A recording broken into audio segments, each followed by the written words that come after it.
Di dalam Al-Quran terdapat beberapa ayat yang memerintahkan kepada manusia untuk berbakti kepada kedua orang tua. Ayat-ayat dimaksud diantaranya adalah surat Al-Isra ayat 23, Al-Baqarah ayat 83, An-Nisa ayat 36, dan Al-An'am ayat 151. Perintah bakti kepada orang tua umumnya terurai dalam kalimat wabil walidaini ihsana. Kata tunjuk dalam bahasa Arab umumnya diwakili dengan ila yang berarti kepada. Dalam ayat tentang bakti kepada orang tua, umumnya Allah menggunakan kata bi yang berfaedah menunjukkan kedekatan dan kelekatan antara subjek dengan objeknya, baik menyangkut fisik maupun emosional atau hubungan batin keduanya. Yang dimaksud tentu saja adalah anak dengan orang tua. Hubungan istimewa anak dan orang tua semakin tegas dan kentara lagi dengan menggunakan kata ihsan, yang dipergunakan untuk menunjukkan kualitas kebaikan yang harus dirajut oleh anak kepada orang tuanya. Ihsan berbeda dengan sekedar ma'ruf atau adil. Ar-Raghib Al-Asfahani mengatakan ihsan lebih luas daripada sekedar memberi nikmat atau nafkah. Ihsan lebih tinggi dari sekedar membalas kebaikan orang lain. Ihsan lebih tinggi daripada adil yang lazimnya dimaknai memberi sesuatu sesuai dengan hak masing-masing. Ihsan bukan sekedar balas budi.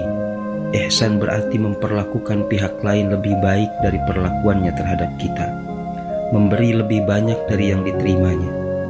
Jadi, dalam ihsan terdapat nilai tambah yang melampaui kadar pemenuhan kewajiban.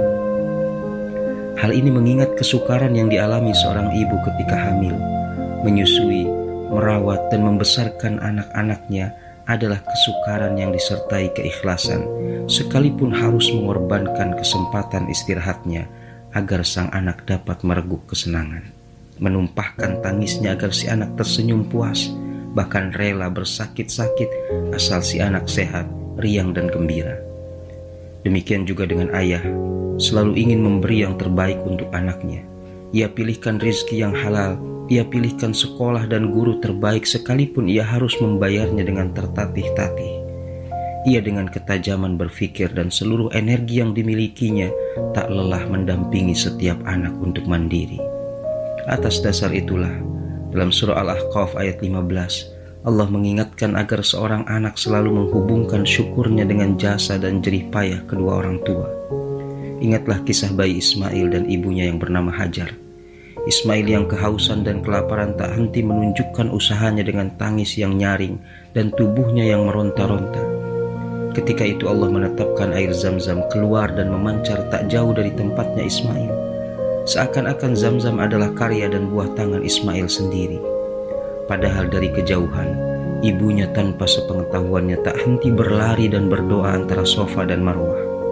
Sangat mungkin seorang anak menunjukkan ikhtiarnya yang optimal, tapi tanpa sepengetahuannya pula, setiap malam kedua orang tuanya menempelkan keningnya, tersungkur di atas sajadah, deras air matanya mengalir, kerongkongannya kering, meratap berdoa untuk kesehatan, keberhasilan, kesuksesan, dan keselamatan anak-anaknya. Bukankah doa itu bisa mengubah takdir seseorang? Karena itu, segera tunjukkan bakti terbaik kepada mereka, karena mereka tak mungkin tergantikan posisinya. Tunjukkan bakti terbaik kepada mereka sekalipun tak sesempurna kebaikan mereka. Bakti kepada keduanya adalah kebaikan level kedua setelah beribadah dan menghambakan diri kepada Allah Subhanahu wa Ta'ala. Segera sebelum mereka tiada, karena penyesalan sungguh tiada guna.